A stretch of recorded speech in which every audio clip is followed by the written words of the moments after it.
Amém, queridos? Abra sua Bíblia em 1 Pedro, capítulo 2.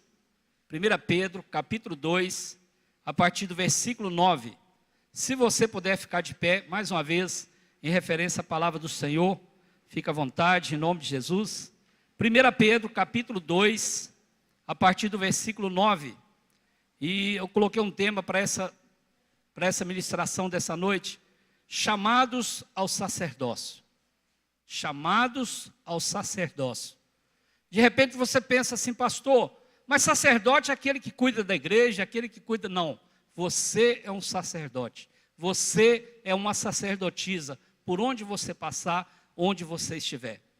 1 Pedro 2, a partir do 9, diz assim: vós, porém, sois raça eleita, sacerdócio real, nação santa, povo de propriedade exclusiva de Deus, a fim de proclamardes as virtudes daquele que vos chamou das trevas para a sua maravilhosa luz. Vós sim, que antes não erais povo, mas agora sois povo de Deus, que não tinhas alcançado misericórdia, mas agora alcançaste misericórdia. Versículo 11: amados, exorto-vos como peregrinos e forasteiros que sois, a vos absterdes das paixões carnais que fazem guerra contra a alma, mantendo exemplar o vosso procedimento no meio dos gentios, para que naquilo que falam contra vós outros, como de malfeitores, observando-vos em vossas boas obras, glorifiquem a Deus no dia da visitação. Sujeitai-vos a toda a instituição humana por causa do Senhor, quer seja o rei como soberano, quer as autoridades como enviadas por ele, tanto para castigo dos malfeitores, como para louvor dos que praticam o bem. Porque assim é a vontade de Deus, que pela prática do bem façais emudecer a ignorância dos insensatos. Como livre que sois, não usando todavia a liberdade por pretexto da malícia, mas vivendo como servos de Deus. Tratai todos com honra, amai os irmãos, temei a Deus, honrai ao Rei. Pai, nesse momento, mais uma vez eu quero estar diante do Senhor, Pai, e te pedir que o Espírito Santo venha sobre a minha vida nessa noite, ó Pai. Que eu não venha falar nada de mim mesmo, mas que eu fale da Tua palavra. Eu entrego em Tuas mãos também a Tua igreja que está aqui nessa noite, aqueles que estão nos acompanhando através da internet, que o Senhor possa falar poderosamente com Teus filhos, ó Pai. Em nome de Jesus, o Senhor vai tirando toda distração, o Senhor vai jogando por terra tudo aquilo que não vem do Senhor, tudo aquilo que possa impedir o Teu filho de receber essa palavra. Eu repreendo agora, em nome de Jesus, e a igreja que crê, diga amém. Pode se assentar, fica à vontade.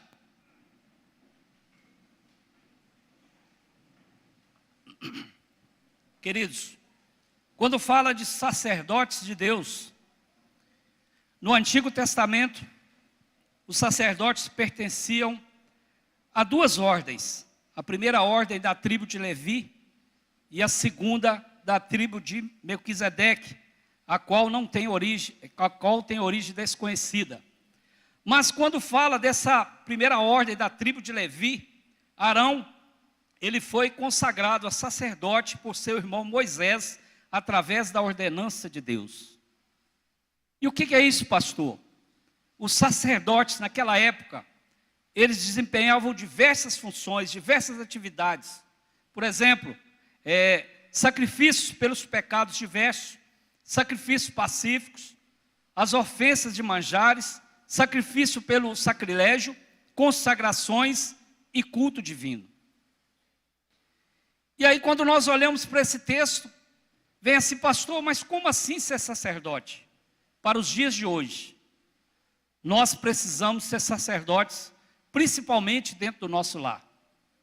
Nós precisamos exercer esse sacerdote onde a gente trabalha, onde a gente estuda. E o que é praticar esse sacerdócio?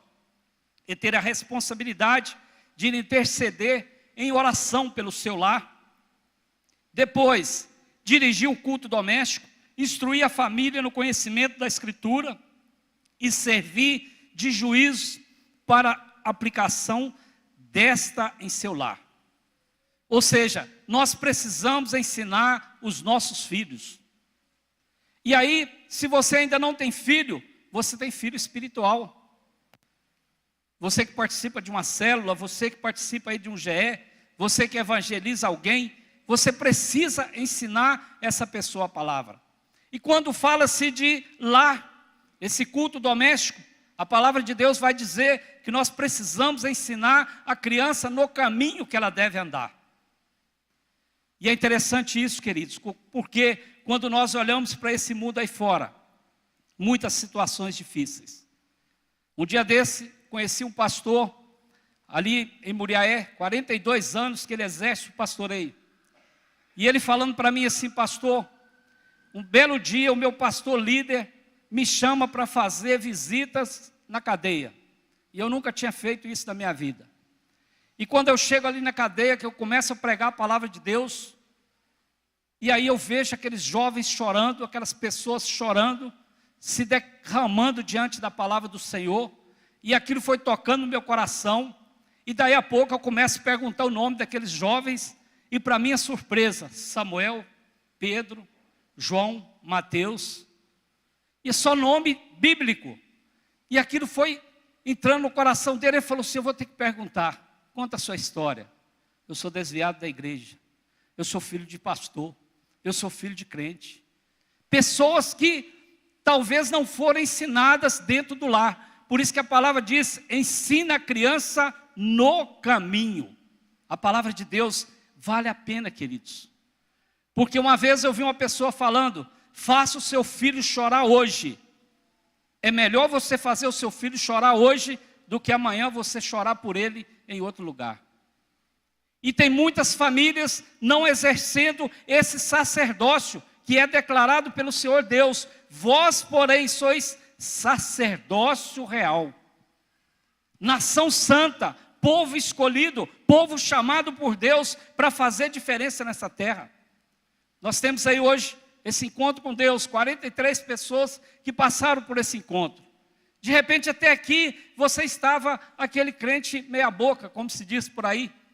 Mas hoje, nesse final de semana, você tomou ali aquela injeção de ânimo, você recebeu um renovo para a sua vida, e você precisa exercer o sacerdócio, você precisa exercer o chamado que Deus tem para você, e isso é para toda a igreja do Senhor nessa terra.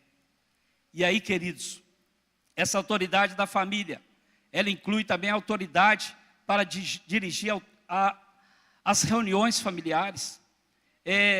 Por exemplo, um culto doméstico. Quantas pessoas não sabem nem o que é isso?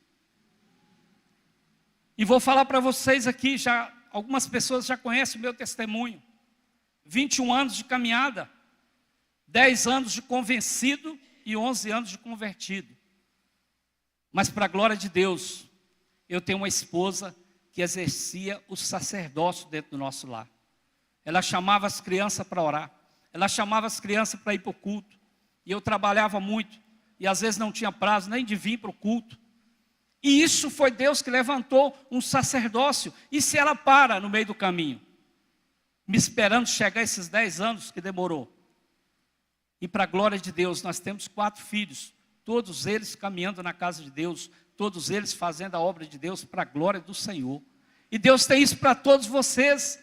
Mas muitos pais hoje não têm mais a paciência de ensinar o filho. Quanto mais fazer um culto doméstico, porque a correria do dia a dia está tomando conta das coisas espirituais dentro dos nossos lares. Os afazeres, os bens materiais estão falando mais alto. E Paulo vai dizer lá em Coríntios: como eu posso falar para vocês coisas espirituais se vocês ainda estão agindo na carne?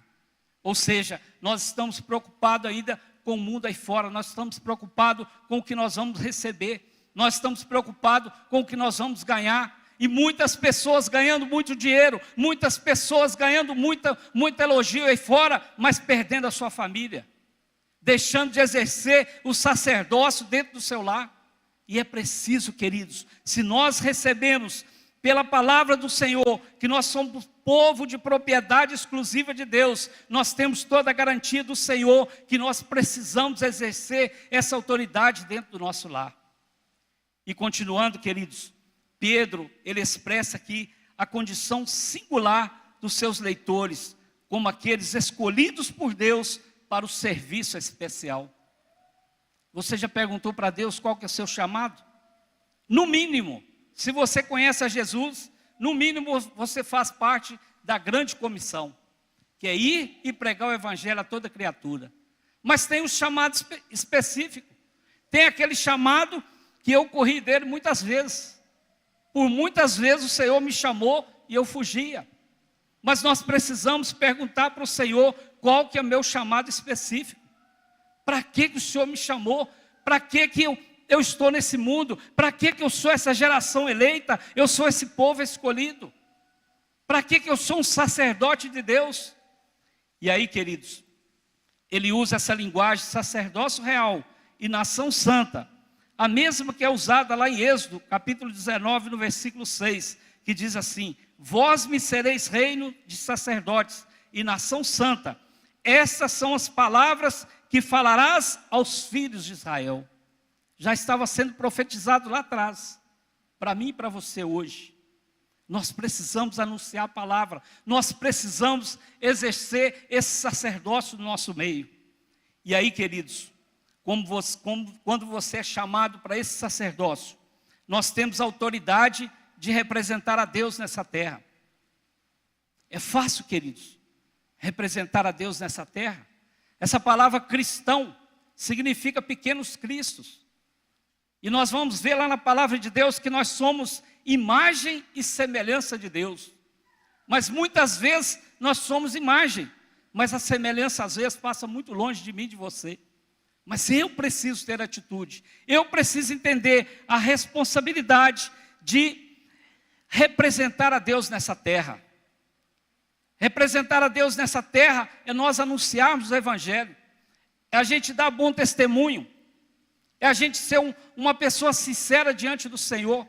Mas muitas vezes nós queremos aparecer para as pessoas, nós queremos justificar para as pessoas, mas não justificamos para o nosso Deus, autor e consumador das nossas vidas. E aí, queridos, outra coisa importante, que Deus nos chamou para sacerdotes e anunciarmos as virtudes de Cristo. Olha que responsabilidade, queridos. Anunciar as virtudes de Cristo para todos nós. Ah, pastor, mas eu não sei pregar, eu tenho muita vergonha. Mas muitas pessoas vão olhar o seu testemunho. A Bíblia diz que nós estamos rodeados de testemunhas. Testemunhas essas que muitas das vezes vai ver até onde o Diogo vai. Mas tem outros também que estão ali torcendo por você, torcendo pelo seu sucesso. Muitos estão ali também esperando algo da sua parte. E se a gente não vigiar, se a gente não entender que Deus nos chamou para ser sacerdote e anunciar as virtudes de Cristo, as pessoas não vão dar crédito à nossa palavra. Mas a palavra do Senhor, ela tem poder, queridos. A palavra do Senhor tem poder para transformar.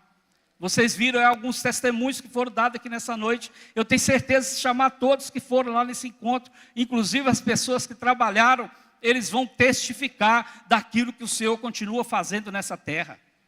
Milagres estão acontecendo todos os dias, mas as pessoas não estão mais acreditando, as pessoas não estão mais crendo nessas virtudes do Senhor.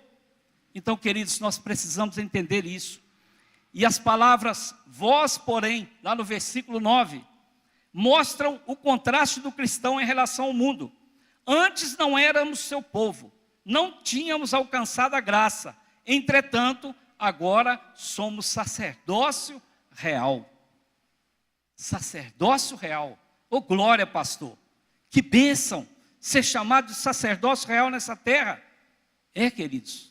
Mas eu quero falar para vocês rapidamente sobre os privilégios e sobre as responsabilidades de um sacerdócio real. Primeiro eu quero falar dos privilégios.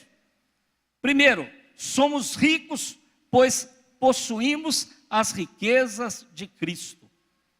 Guarda isso no seu coração. Efésios capítulo 3, versículo 8. A mim, o mínimo de todos os santos, me foi dada essa graça de anunciar entre os gentios, por meio do evangelho, as riquezas incompreensíveis de Cristo.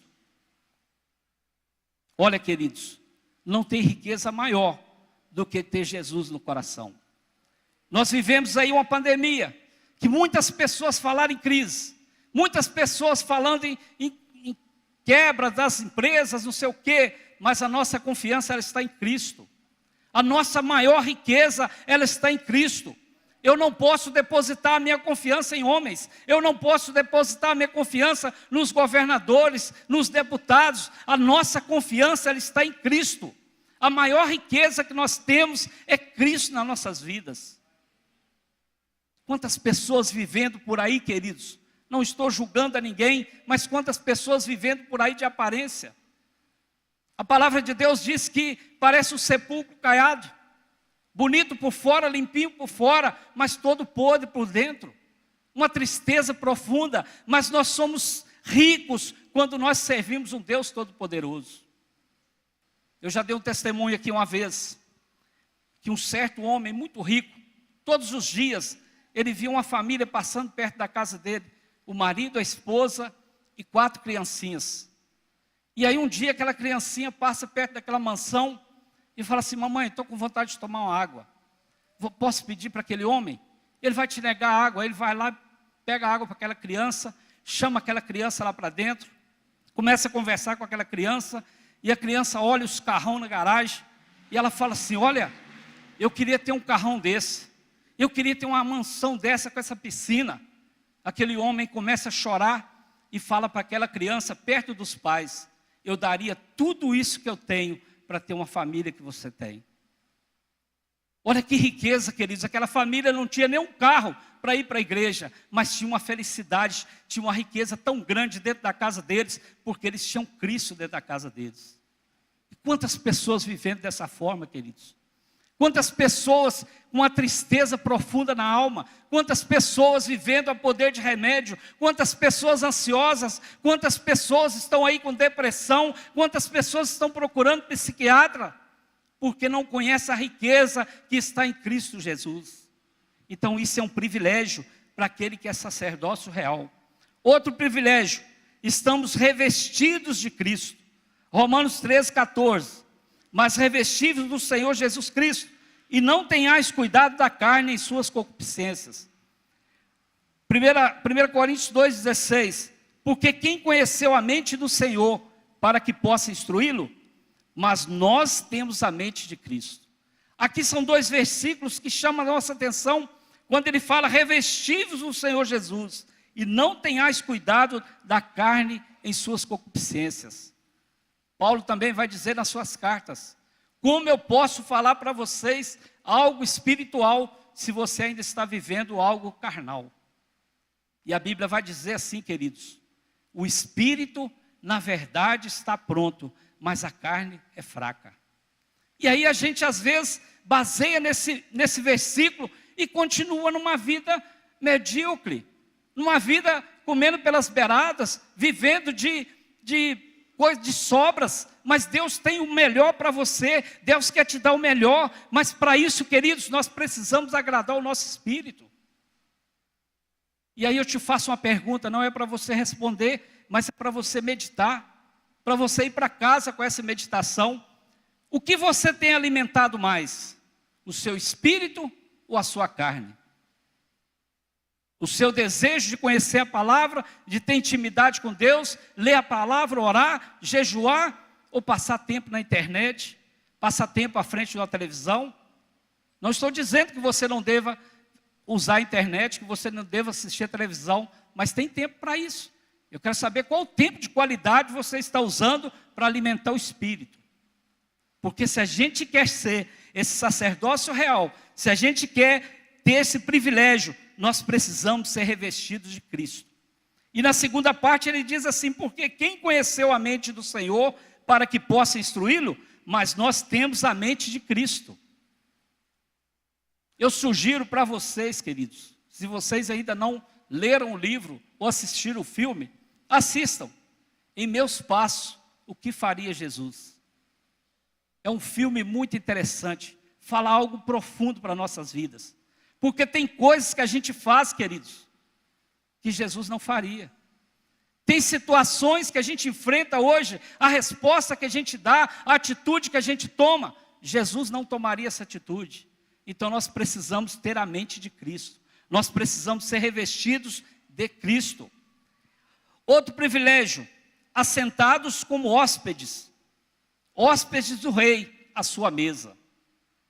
Lucas 24:30. E aconteceu que, estando com eles à mesa, tomando o pão, o abençoou e partiu e lhe deu. Aqui ele estava ceando com os discípulos. E nós também, nós temos o privilégio, todo primeiro domingo do mês, estamos aqui ceando com o Senhor. Eu sempre digo que é um treinamento, porque nós precisamos almejar cear com o Senhor na glória. Isso é um privilégio, queridos, assentar como hóspedes na mesa do rei. Sacerdócio real, povo santo, povo escolhido por Deus, nação santa. Que privilégio, meus amados. Nós precisamos usufruir disso. Outro privilégio, somos servidos pelos anjos. Hebreus 1,14 diz assim: não são porventura todos eles espíritos ministradores, enviados para servir a favor daqueles que hão de herdar a salvação? Em todo tempo, a Bíblia diz que os anjos estão acampados ao nosso derredor. Ao nosso redor, perdão. Porque ao nosso derredor está o diabo, bramando como leão. Se a gente der uma brecha, ele entra e faz um estrago. Mas, queridos, os anjos do Senhor estão nos guardando em todo tempo. Quantos livramentos Deus já te deu durante o seu trabalho, durante uma viagem, durante algumas situações que você está fazendo? Esse povo todo que estava no encontro lá esse final de semana, os anjos do Senhor estavam acampados lá na sua casa, cuidando de tudo. Os anjos do Senhor estão do nosso lado, queridos. Então nós temos esse privilégio, nós somos guardados pelos anjos do Senhor. E o último privilégio, nós temos acesso direto ao Rei dos Reis. Oh, queridos, isso aqui que nós precisamos tomar posse. Hebreus capítulo 10, versículo 19. Tendo, pois, irmãos, ousadias para entrar no santuário pelo sangue de Jesus. Porque, queridos, essa semana foi falado muito sobre isso, sobre a cruz. Nós precisamos entender o sentido daquela morte do Senhor naquela cruz. Ele morreu por mim e por você. Ele morreu pelos nossos pecados. Foi tudo pago, está tudo cancelado.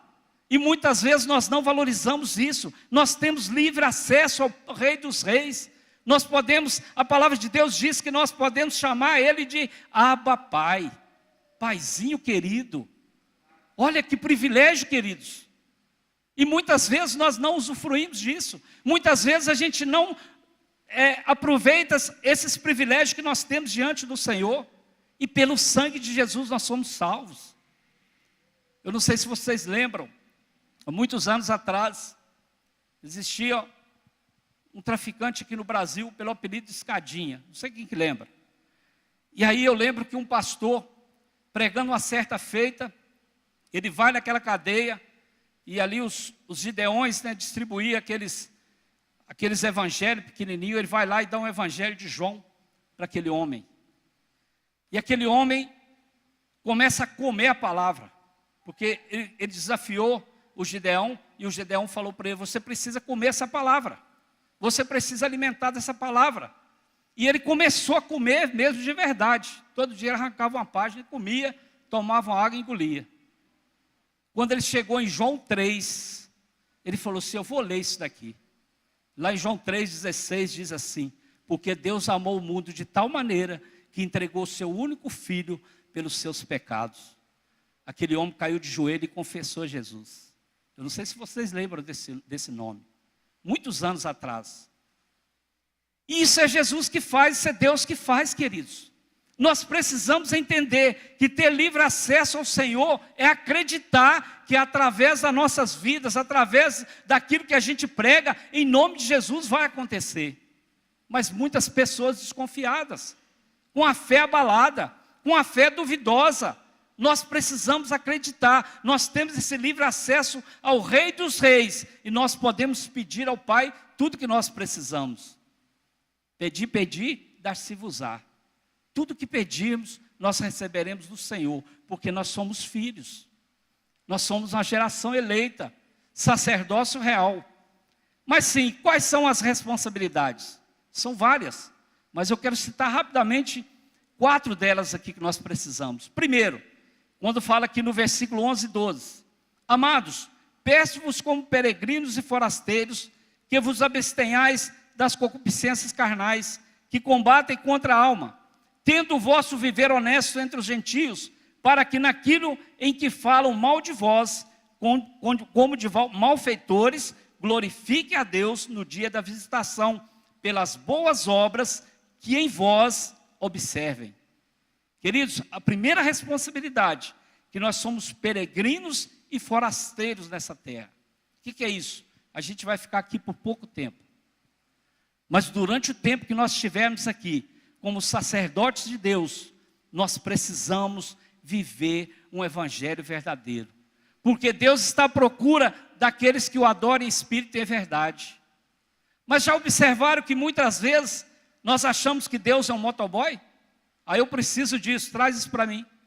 Eu preciso daquilo, traz aquilo para mim. Mas nós precisamos adorar a Deus pelo que Ele é. Porque o que Ele vai fazer por mim e por você são consequências. Eu gosto muito desse versículo, Mateus 6,33. Buscai primeiro o reino dos céus e a sua justiça, e todas as coisas serão acrescentadas. Mas muitas vezes nós vivemos na contramão desse versículo. Nós queremos primeiro que Deus faça alguma coisa por mim e por você, e depois a gente vai fazer para Deus. Se Deus abençoar a minha casa, eu vou ser fiel no culto e nas células. Se Deus abençoar lá o meu trabalho, eu vou ser fiel no dízimo e nas ofertas. Que isso, queridos? Nós não podemos fazer troca com Deus. E muitas pessoas, às vezes, questionando a Deus. Situações que às vezes acontecem, queridos, não é para matar a gente, é para tratar a gente. É um processo que Deus está fazendo na minha vida e na sua vida. Então, queridos, entenda que a nossa responsabilidade como peregrinos estrangeiros nesse mundo é por pouco tempo, porque a nossa pátria é outra. Nós temos que almejar aquela pátria. Nós estamos aqui só de passagem. Outra responsabilidade, peregrinamos em direção à nossa pátria. Hebreus 11, 9 e 10 diz assim: pela fé habitou na terra da promessa, como em terra alheia, morando em cabana com Isaque e Jacó, herdeiros com ele da mesma promessa, porque esperava a cidade que tem fundamentos, da qual o artífice, o construtor é Deus, dos quais o mundo não era digno, errantes pelos desertos e montes, e pelas covas e cavernas da terra. Olha, queridos, essa responsabilidade que ele fala aqui, ele traz para mim e para você também algo muito profundo, que nós precisamos entender que nós não somos melhor do que ninguém. A diferença que existe em mim e você é o Espírito Santo que mora aí dentro de você. Ele que vai fazer com que você seja esse peregrino em direção à pátria. E outra coisa interessante, queridos, uma responsabilidade que nós precisamos entender como sacerdote real: renunciarmos às paixões. Assim como José, Gênesis capítulo 39, versículo 12. E ela lhe pegou pela sua roupa, dizendo: deita-te comigo. E ele deixou a sua roupa na mão dela, e fugiu e saiu para fora. Fuja das paixões carnais. Fuja daquilo que faça você pecar. Renuncie às paixões. Renuncie às coisas mundanas. Não é fácil, queridos, mas é preciso. Isso é uma responsabilidade que tem que estar no meu e no seu coração. E finalizando, ele fala de uma outra responsabilidade, é pregar a virtude de Cristo, aquilo que eu falei lá no início. O que é pregar a virtude de Cristo, queridos? 2 Coríntios capítulo 3, versículo 2 e 3. Vós sois a nossa carta, escrita em nossos corações, conhecida e lida por todos os homens, porque já é manifesto que vós sois a carta de Cristo, ministrada por nós e escrita, não com tinta, mas com o Espírito de Deus vivo, não em tábuas de pedra, mas nas tábuas de carne do coração. O que quer dizer isso, queridos? Que quando nós pregamos a virtude de Cristo, nós precisamos dar bom testemunho. Quando eu estava meditando nessa palavra, preparando essa palavra, eu lembrei do pastor Reinaldo, que ele fala sempre: será que eu poderia abrir o telão ali e passar minha vida ali por 5 minutos para toda a igreja? Será, queridos? Nós somos a carta aberta para Cristo. E Deus nos olha. E Ele quer ver virtudes em mim e você. Ele quer ver o que nós estamos fazendo de bom para agradá-lo. Mas muitas vezes, queridos, a gente está levando o evangelho de qualquer maneira. A gente está brincando com Deus, a gente está brincando com aquela oportunidade que Deus nos deu. Então, uma responsabilidade muito grande de anunciar as virtudes de Cristo nessa terra. Nós precisamos dar bons testemunhos. Nós precisamos entender, queridos, que nós somos falhos sim, mas nós precisamos entender que se nós somos selados pelo Espírito Santo, se essa marca de Cristo entrou em nossos corações, nós precisamos anunciar essas virtudes. E aí é interessante que nesse texto, só para a gente finalizar, lá no versículo 13 ele fala assim: sujeitai-vos a toda instituição humana por causa do Senhor, quer seja o rei como soberano, quer autoridades como enviadas por ele, tanto para o castigo dos malfeitores, como para o louvor dos que praticam bem. Versículo 17, tratai todos com honra, amai os irmãos, temei a Deus e honrai ao rei. Queridos, pregar a virtude de Cristo é você sendo um cristão e não envolver com as situações que estão aí fora. Estamos chegando aí tempo das eleições. Quantos cristãos enfiados até no pé nessa situação de politicagem? Isso não leva ninguém a lugar nenhum, queridos. Mas a igreja do Senhor, ela tem a responsabilidade de honrar as autoridades e orar pelas autoridades. Mas também, queridos, nós precisamos entender, se nós somos sacerdócio real, nós precisamos orar a Deus e buscar na palavra do Senhor aquilo que nós podemos fazer pela nossa nação. Porque muitas vezes nós pedimos: Senhor, sara a nossa nação, sara a nossa terra. Mas a gente ora, mas na prática às vezes a gente não faz isso. A gente não orienta as pessoas, a gente não informa para as pessoas o que está acontecendo. E nós precisamos vigiar nisso, porque o papel da igreja não é denegrir a imagem da autoridade. O papel da igreja é orar e honrar as autoridades. A Bíblia diz que o povo tem o governo que merece.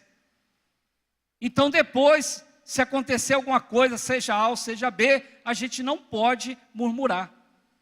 Foi até pregado lá nesse encontro, uma geração de murmuradores, que muitas vezes nós murmuramos, nós culpamos a Deus, mas nós não olhamos as nossas atitudes. Então, queridos, responsabilidade de um sacerdote real vai muito mais além. Mas eu quero parar por aqui, já concluindo, quero chamar aqui a equipe de louvor para a gente finalizar. Concluindo, queridos, como sacerdotes, guarda isso, temos a responsabilidade de interceder no lar, dirigir o culto doméstico, ensinar a palavra de Deus, que é o antídoto contra o mundo cruel que tem ceifado vidas, através das drogas, prostituições, criminalidades, imoralidades. E a palavra de Deus, querido, ela deve ser prioridade em nossas vidas. A palavra de Deus precisa ser prioridade em nossas vidas. Salmo 119, versículo 147 e 148 diz assim: antecipei o calor da noite e clamei, esperei na tua palavra, os meus olhos anteciparam as vigílias da noite para meditar a tua palavra. Aqui o salmista, ele meditava na palavra dia e noite, e nós precisamos meditar na palavra dia e noite. Romanos 14, 12 diz assim: de maneira que cada um de nós dará conta de si mesmo a Deus. Então, queridos, privilégio, é bênção demais. Responsabilidade, nós precisamos entender. Mas algo que nós precisamos guardar em nosso coração, que tudo que nós fizermos nessa terra, seja de bom ou seja de ruim, nós vamos prestar conta lá no final. Então, queridos, que sejamos sacerdotes por onde passarmos. Que nós sejamos esse povo eleito, essa geração santa. Esse sacerdote que tem o papel de exercer a função de cristão verdadeiro nessa terra. E nós somos propriedade de Deus e não vivemos mais para nós mesmos. 2 Coríntios 5,15 diz assim: e ele morreu por todos, para que os que vivem não vivam mais para si mesmo, mas para aquele que por eles morreu e ressuscitou. Guarda isso no seu coração, queridos. É muito bom a gente ouvir uma palavra dessa, mas também nós precisamos entender a responsabilidade de estar vivendo nesse mundo, de dar um bom testemunho, de ser luz nessa terra, sal para essa terra e luz para esse mundo. Nós precisamos renunciar a nós mesmos. Nós precisamos entender para que nós fomos chamados. Eu gostaria que você ficasse de pé.